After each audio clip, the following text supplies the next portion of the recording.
तो देखते हैं पहला प्रश्न। ठीक है, लिखा है इसमें अचल, अचल का अर्थ क्या पर्वत होता है, यदि ये सही है तो ये असंगत नहीं है। अगला देखिएगा अचला, अचला का अर्थ क्या पृथ्वी होता है। फिर लिखा है अजर, अजर मतलब देवता। अजीर, अजीर का अर्थ लिखा है आज। तो पहले प्रश्न में आपको ऐसा विकल्प ढूंढना है जो इनमें से कैसा है, असंगत है। तो उत्तर दीजिएगा। प्रश्न संख्या हमारा पहला, पहले का उत्तर क्या होगा।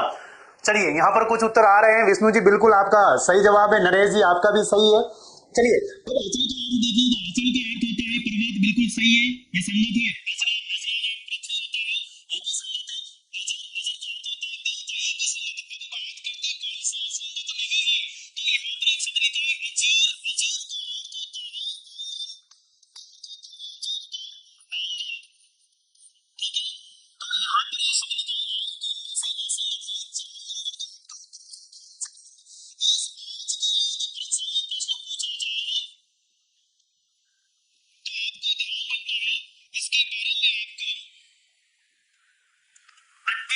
क्या हो जाएगा, अद्य हो जाएगा।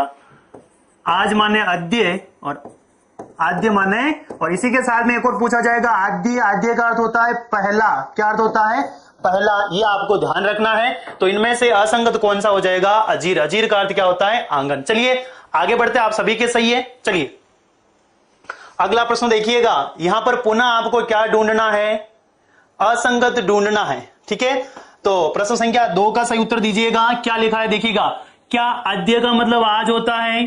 फिर लिखा है आद्य, आद्य मतलब पहला। क्या सही है। अनन, अनल का मतलब होता है आग। फिर लिखा है अनिल, अनिल का लिखा है छोटा भाई। तो आप इसमें से उत्तर दीजिए कौन सा विकल्प असंगत है। प्रश्न संख्या 2 का सही उत्तर होगा। और एक बार आप वीडियो को अधिक से अधिक शेयर कर लीजिएगा ताकि सभी को मौका मिल जाए पढ़ने का। चलिए बात करते हैं। अद्य मतलब आज, बिल्कुल सही है। और आद्य का अर्थ क्या होता है, पहला। ये भी बिल्कुल सही है। अनल मतलब आग होता है। और अनिल मतलब छोटा भाई नहीं होगा। अनिल का अर्थ क्या होता है, तो आपको जवाब देना है। अनिल का अर्थ होता है हवा। तो इन चारों विकल्पों में से कौन सा विकल्प असंगत है, तो आपका उत्तर सही क्या हो जाएगा, विकल्प नंबर 4 हो जाएगा। क्या हो जाएगा, विकल्प नंबर 4।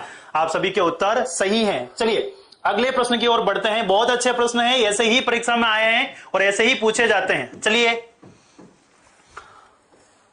अगला प्रश्न देखिएगा। यहां पर आपको युग्म शब्द पूछा गया है, उसमें क्या पूछ रहा है देखिएगा।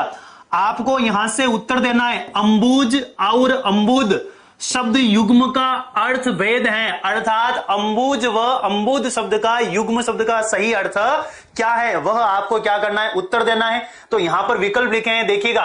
क्या अंबुज का अर्थ कमल होता है, अंबुद का अर्थ सागर होता है, तो पहला विकल्प सही हो जाएगा। यदि नहीं है तो आगे बढ़िए। अंबुज का अर्थ माता होता है या बादल, कमल या बादल, भ्रमर या वारिद, कौन सा विकल्प सही है। प्रश्न संख्या 3 का सही उत्तर होगा। जल्दी से उत्तर दीजिएगा। प्रश्न संख्या 3 का सही उत्तर होगा। चलिए बहुत बढ़िया बात, आप सभी के उत्तर सही हैं। तो आपको मैं बता देता हूं, अंबु का अर्थ क्या होता है, जल होता है। क्या अर्थ होता है, जल होता है। फिर इसके अंदर एक प्रत्यय जुड़ रहा है, कौन सा, ज प्रत्यय जुड़ रहा है। ज का अर्थ होता है जन्म। क्या अर्थ होता है, ज का अर्थ क्या होता है, जन्म। अर्थात जल में जन्म लेने वाला क्या कहलाएगा, कमल कहलाएगा। तो अंबुज का अर्थ क्या हो जाएगा, कमल हो जाएगा। क्या हो जाएगा मित्रों, कमल। उसके बाद यहां पर लिखा है अंबुद, वही बात है, अंबुद में भी क्या है,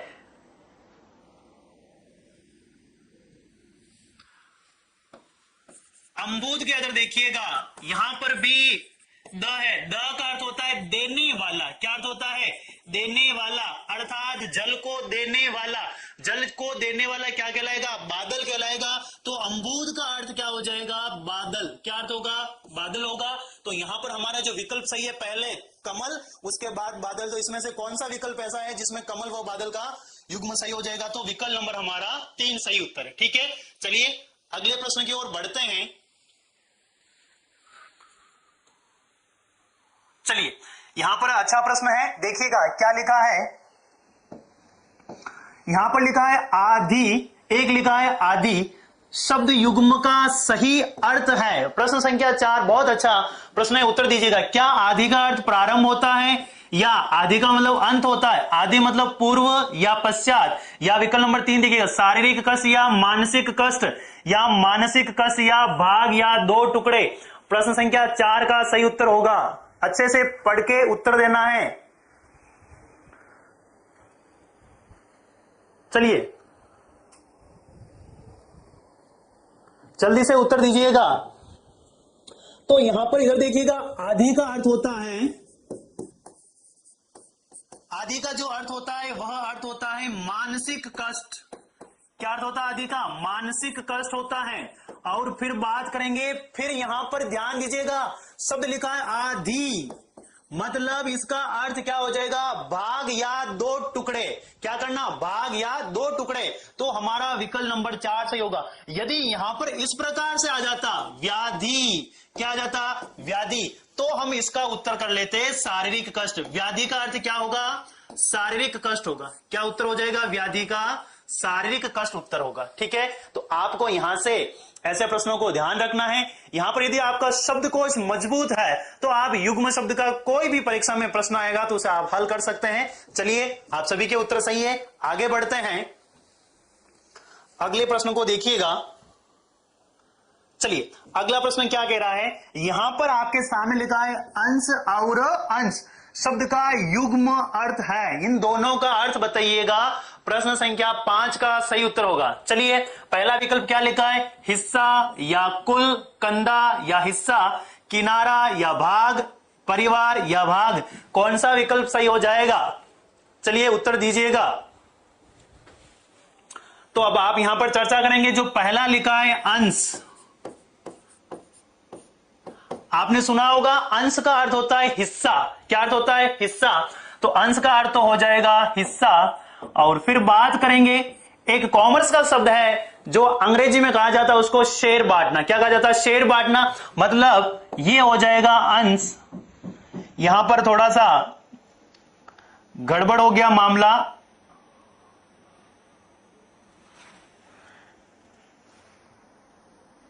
इस अंश का अर्थ तो होता है कंधा। इस अंश का अर्थ क्या होता है? कंधा होता है। और यहां पर इस अंश का जो अर्थ होगा वह अर्थ होगा हिस्सा। क्या अर्थ होता है? हिस्सा। इसी को अंग्रेजी में कहा जाता है शेयर। क्या कहा जाता है? शेयर। तो यहां पर ऐसा विकल्प देखिएगा, अंश का मतलब कंधा और हिस्सा। तो विकल्प नंबर हमारा 2 सही हो जाएगा। थोड़ा सा पहले गलत हो गया था। ठीक है, चलिए अगले प्रश्न के ऊपर चर्चा करेंगे हम। यहां पर आपके प्रश्न संख्या 5 का सही उत्तर क्या होगा? 2। इस अंश का अर्थ क्या होगा? कंधा, और इस अंश का अर्थ होगा हिस्सा। चलिए आगे बढ़ते हैं। यहां पर अगला प्रश्न देखिएगा। अगला प्रश्न जो लिखा है सामिस शब्द का विलोम शब्द है। सामिस शब्द का विलोम शब्द है। चलिए बात करते हैं सामिस का अर्थ क्या होता है। पहले तो ये समझ लीजिएगा, फिर आप इसका उत्तर दे पाएंगे। सामिस का अर्थ होता है मांसाहारी। क्या अर्थ होता है? मांसाहारी। तो मांसाहारी का विलोम शब्द आपको ढूंढना है। यहां पर उत्तर दीजिएगा जल्दी से। चलिए अब बात करते हैं सामिस का आमिष होगा, अमीष होगा, परामिष होगा या निरामिष होगा। प्रश्न संख्या 6 का सही उत्तर होगा। चलिए आप सभी का उत्तर सही है। यहां पर क्या हो जाएगा? निरामिष हो जाएगा। क्या हो जाएगा? निरामिष। एक बात याद रखना, यदि परीक्षा में पूछा जाए निरामिष शब्द के विलोम शब्द कौन कौन सा हो सकता है, एक तो आपको ध्यान रखना क्या हो जाएगा? सामिष। एक ये भी हो जाएगा क्या? आमिष। ये दोनों ही हो जाएंगे। एक ही शब्द के 2 विलोम शब्द हो सकते हैं, एक ही शब्द के 3 विलोम शब्द भी हो सकते हैं। यह आपको याद रखना है। कितने हो सकते हैं? 1 2 3 एक ही शब्द के। जैसे कि आप देखेंगे यहां पर हमारा उत्तर क्या हो जाएगा? 6। अब एक शब्द लेते देखिएगा। जैसे एक शब्द लिखा है राजा। क्या लिखा है? राजा। यदि आपको परीक्षा में पूछा जाए राजा शब्द का विलोम शब्द बताएं, तो अब यहां पर केवल राजा शब्द का एक ही विलोम शब्द नहीं होगा, अनेक विलोम शब्द हो सकते हैं। तो राजा के कितने विलोम शब्द हो गए? देखिएगा, राजा का विलोम शब्द हो सकता है रंक। क्या हो जाएगा? रंक। रंक का अर्थ होता है गरीब। दूसरा विलोम शब्द देखिएगा, ये हो जाएगा रानी। लिंग के आधार पर हो जाएगा। ये क्या हो जाएगा?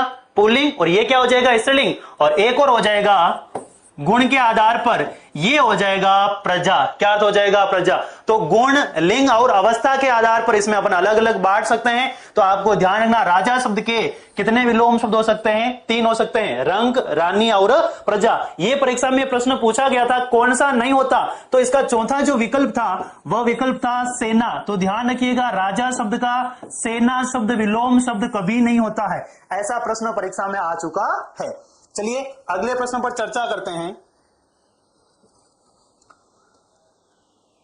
चलिए अगला प्रश्न देखिएगा, गौरव शब्द का विलोम शब्द बताइए। प्रश्न संख्या 7 में गौरव शब्द का क्या करना है? विलोम शब्द बताना है। चलिए यहां पर लिखा है लघु, लघिमा, लाघव, लघुत्व। कौन सा सही होगा? प्रश्न संख्या 7 का सही उत्तर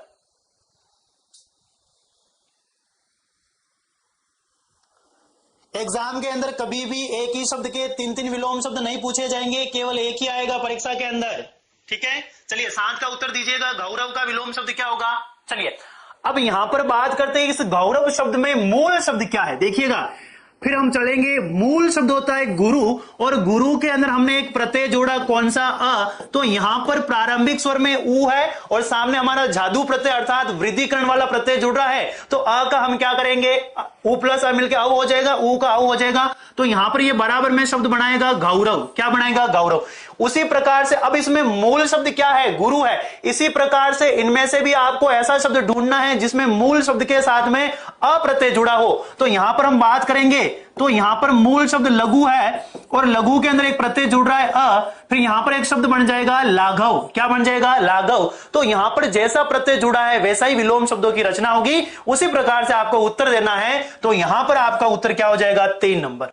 क्या हो जाएगा? 3 नंबर। और यदि परीक्षा के अंदर केवल शब्द पूछा है गुरु का विलोम शब्द क्या है, तो लघु का विलोम शब्द पूछा जाए तो आपको क्या जवाब देना है? गुरु होगा। गुरु का विलोम शब्द पूछे तो लघु होगा, और गौरव का विलोम शब्द पूछे तो लाघव होगा। क्या होगा? लाघव। और यदि लघुत्व है तो यहां पर भी आप ध्यान दीजिएगा, इसका विलोम शब्द बन जाएगा गुरुत्व। क्या बन जाएगा? गुरुत्व। क्या बन जाएगा? गुरुत्व। तो ऐसे आपको ध्यान रखना है। ठीक है, जैसा प्रत्यय जुड़ेगा उसी प्रकार से विलोम शब्द बदल जाएगा। ठीक है, मूल शब्द गुरु है तो विलोम शब्द लघु हो जाएगा। प्रत्यय अ जुड़ने पर गौरव बना है तो गौरव के साथ में हम लघु में भी अ प्रत्यय जोड़ेंगे तो लाघव बन जाएगा। ठीक है, इसी प्रकार से आपको विलोम शब्दों की रचना करना भी आ जाएगा। चलिए आगे बढ़ते हैं अगले प्रश्न की ओर। अगला देखिएगा, यहां पर लिखा है सूक्ष्म शब्द का विलोम शब्द बताइएगा। क्या लिखा है? सूक्ष्म का विलोम शब्द है। सूक्ष्म का विलोम शब्द बताइएगा क्या होगा? ठीक है, सूक्ष्म का विलोम शब्द हो जाएगा स्थूल। स्थूल का अर्थ होता है बड़ा। क्या अर्थ होता है? बड़ा। तो प्रश्न संख्या 8 का सही उत्तर हो जाएगा पहला हो जाएगा। क्या हो जाएगा? पहला। ठीक है, चलिए अगले प्रश्न पर बढ़ते हैं। आप सभी के उत्तर सही आ रहे हैं। चलिए अब देखिएगा, बहुत अच्छा प्रश्न आया है। यहां पर आपने अभी प्रश्न पूछा था उसी प्रकार का प्रश्न है। क्या लिखा है?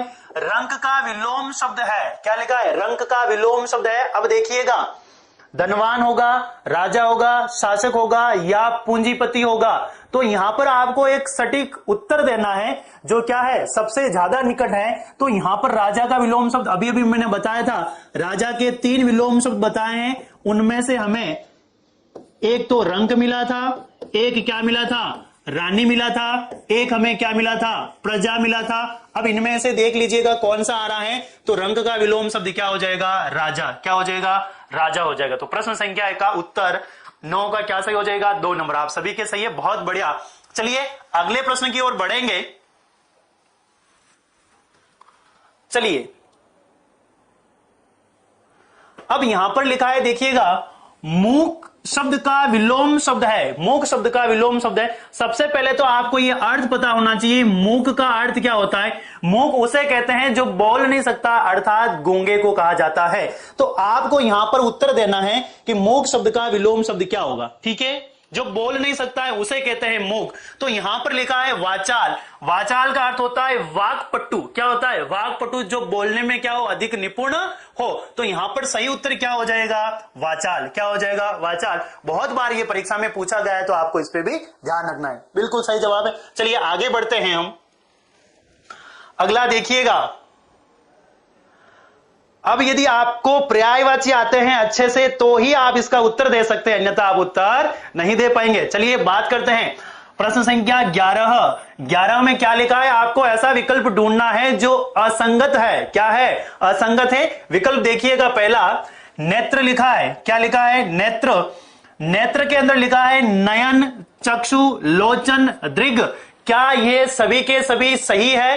तो अगला विकल्प देखिएगा, यहां पर लिखा है बाल का, केश, कुंतल, चिकुर, अलक, रोम। क्या ये सही है?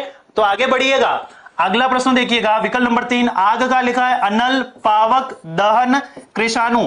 फिर देखिएगा अगला लिखा है पति के पर्यायवाची क्या होते, देखिएगा कांत, ईश, स्वामी, भरतार, वल्लभ। ये यहां पर त्राणेश नहीं है, इसको ध्यान दीजिएगा, ये प्राणेश है। यहां पर अशुद्धि हो गई है, इसका ध्यान दीजिएगा, ये प्राणेश है। ठीक है, फिर लिखा है नाथ, फिर लिखा है सोम। तो कौन सा विकल्प इसमें से असंगत है? यहां पर आपके विकल्प अलग अलग आ रहे हैं, उत्तर अलग अलग आ रहे हैं, जल्दी से उत्तर दीजिएगा। चलिए, यहां पर कुछ के सही है, कुछ के गलत है। अब ध्यान दीजिएगा, मैं आपको बता देता हूं, नेत्र के विलोम शब्द क्या होंगे, नयन, चक्षु, लोचन, दृग, और भी है नेत्र के अक्षी, दीदा, बहुत सारे हैं। तो पहला विकल्प तो क्या है, संगत है, ये गलत नहीं है। अगला देखते हैं बाल का, केश, कुंतल, चिकुर, अलक, रोम, सिरोरूह। ये भी सही है, ये भी सही है। अगला देखिएगा आग का, अनल, पावक, दहन, कृषाणु, वहिनी, वैश्वानर, बहुत सारे होते हैं, मैं आपको भी बता दूंगा, ये भी सही है। अब बात करते हैं अंतिम विकल्प की। इसके अंदर एक ऐसा पर्यायवाची है जो किसी और का है। देखिएगा पति का पर्यायवाची क्या है, पति को कांत भी कहा जाता है, पति ईश मतलब स्वामी के समान होता है, भरतार भी होता है, वल्लभ होता है, प्राणेश होता है। प्राणेश की जगह क्या समझना है, प्राणेश, नाथ भी होते हैं। परंतु एक शब्द यहां पर लिखा है सोम। सोम को ध्यान रखना है, सोम का जो पर्यायवाची है, सोम शब्द किसका पर्यायवाची है? तो आपको ध्यान रखना, सोम का अर्थ होता है अमृत। क्या अर्थ होता है, अमृत होता है। तो यहां पर जो सोम शब्द है वह असंगत है। तो यहां पर हमें प्रश्न संख्या 11 का सही उत्तर क्या हो जाएगा, 4। सोम किसका उत्तर, किसका पर्यायवाची है, अमृत का पर्यायवाची। किसका है, अमृत का है। ठीक है, चलिए बात करते हैं अगले प्रश्न की ओर। यहां पर आपको अच्छे से ये याद रखना, ये बहुत बार नेत्र, बाल, आग और पति के परीक्षा में प्रश्न पूछे हुए हैं। चलिए अगले प्रश्न की ओर चर्चा करते हैं।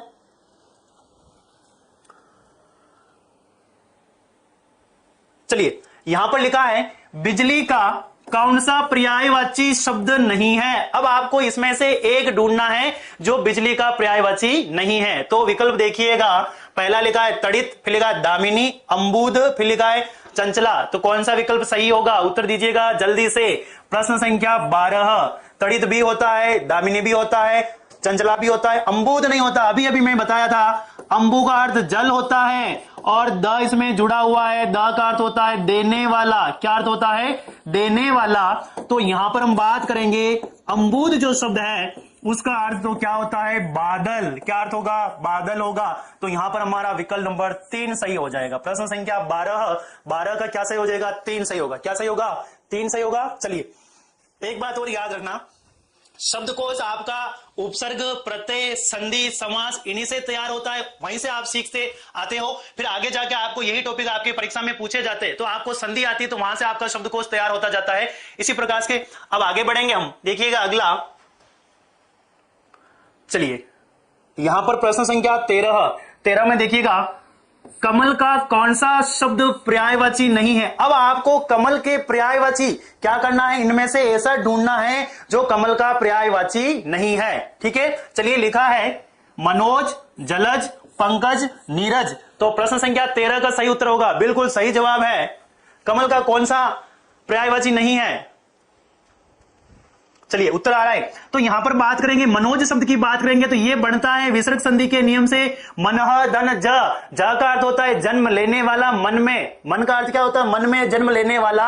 अर्थात यहां पर ये जो मनोज शब्द है यह कामदेव के लिए है। ठीक है, तो यहां पर हमारा विकल्प सही हो जाएगा पहला, जल प्लस ज, जल में जन्म लेने वाला कौन होगा, कमल। पंक का अर्थ होता है कीचड़, कीचड़ में जन्म लेने वाला कमल होगा। नीरज, नीर का अर्थ होता है जल, जल में जन्म लेने वाला भी नीरज कहलाता है। तो यहां पर प्रश्न संख्या 13 का सही उत्तर क्या होगा, पहला। चलिए आगे की ओर बढ़ते हैं।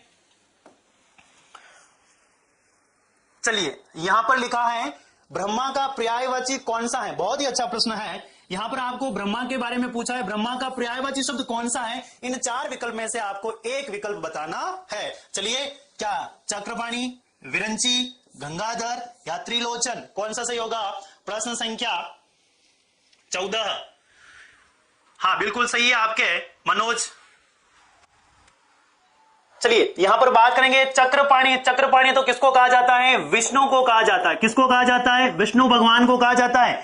विरंची कहा जाता है ब्रह्मा को। किसको कहा जाता है? ब्रह्मा को कहा जाता है। तो आपको यहां पर आपका विकल्प नंबर 2 सही होगा। और गंगा को धारण करने वाले कौन है? देवों के देव महादेव। कौन? शिव। फिर बात करेंगे त्रिलोचन। 3 है जिसके लोचन, अर्थात वो भी क्या है? शिव है। तो यहां पर ब्रह्मा का पर्यायवाची क्या होगा? विरंची होगा। ठीक है, चलिए अगले प्रश्न की ओर बढ़ेंगे। चलिए, बहुत अच्छा प्रश्न है, उत्तर दीजिएगा। लिखा है पुत्री का पर्यायवाची नहीं है। क्या लिखा है? पुत्री का पर्यायवाची नहीं है। ठीक है, यहां पर लिखा है कन्या, आत्मजा, तनुजा, अनुजा। पुत्री का पर्यायवाची नहीं है। उत्तर दीजिएगा। प्रश्न संख्या 14।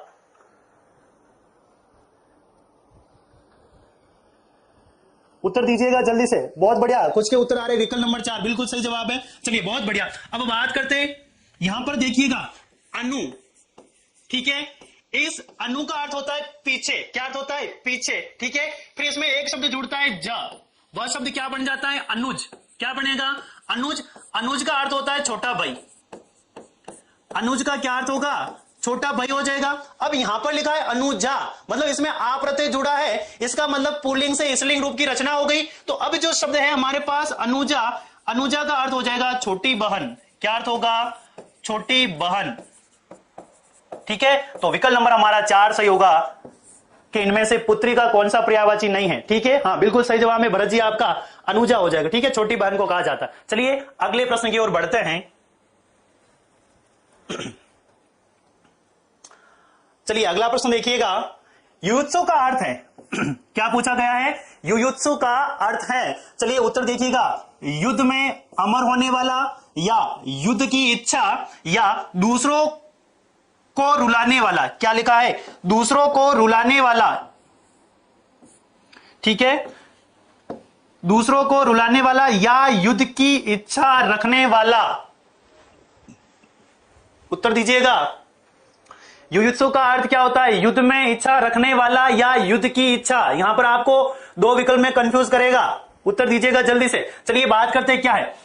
युयुत्सु का अर्थ होता है युद्ध की इच्छा रखने वाला, उस व्यक्ति को कहा जाता है युयुत्सु। ठीक है, और यदि परीक्षा में ऐसा प्रश्न पूछा जाए, युयुत्सा क्या पूछा जाए? युयुत्सा पूछा जाए, तो आपको ध्यान रखना युद्ध की इच्छा क्या कहलाएगी? युयुत्सा कहलाएगी। और युद्ध की इच्छा रखने वाला वो कहलाएगा युयुत्सु।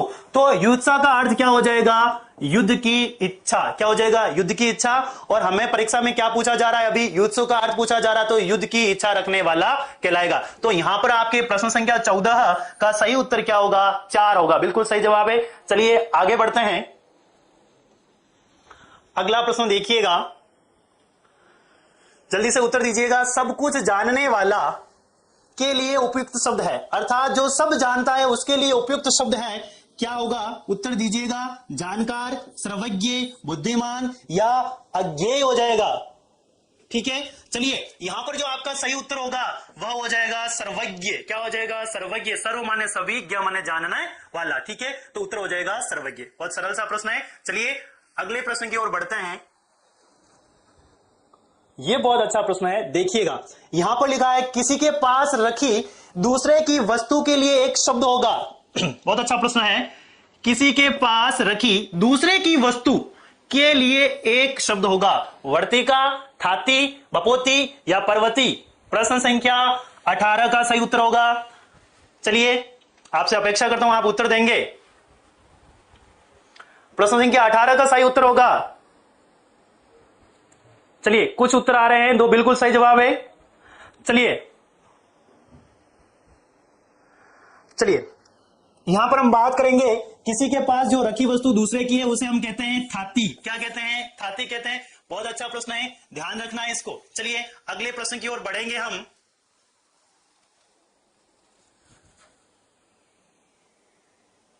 चलिए अगला प्रश्न लिखा है, जो व्याकरण जानता है, क्या लिखा है, जो व्याकरण जानता है अर्थात व्याकरण का ज्ञान रखता है उसे क्या कहते हैं? सुनिएगा, आचार्य कहते हैं, व्याकरणीय कहते हैं, या व्याकरण कहते हैं, या वैज्ञानिक कहा जाता है।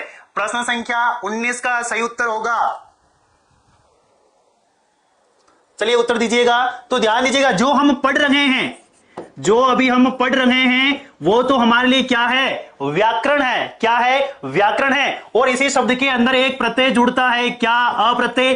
तो फिर यण संधि के नियम से और वृद्धिकरण के नियम से यह बन जाता है व्याकरण। क्या बन जाता है? व्याकरण। व्याकरण का अर्थ होता है जो व्याकरण का ज्ञान रखता है। आप सभी को व्याकरण का ज्ञान है, आप सभी क्या है? व्याकरण है। क्या है? व्याकरण। तो आप सभी का उत्तर सही है। यहां पर प्रश्न संख्या 19 का सही उत्तर क्या हो जाएगा? 3। आप सभी के सही है, बहुत बढ़िया बात। चलिए अगले प्रश्न की ओर चर्चा करेंगे।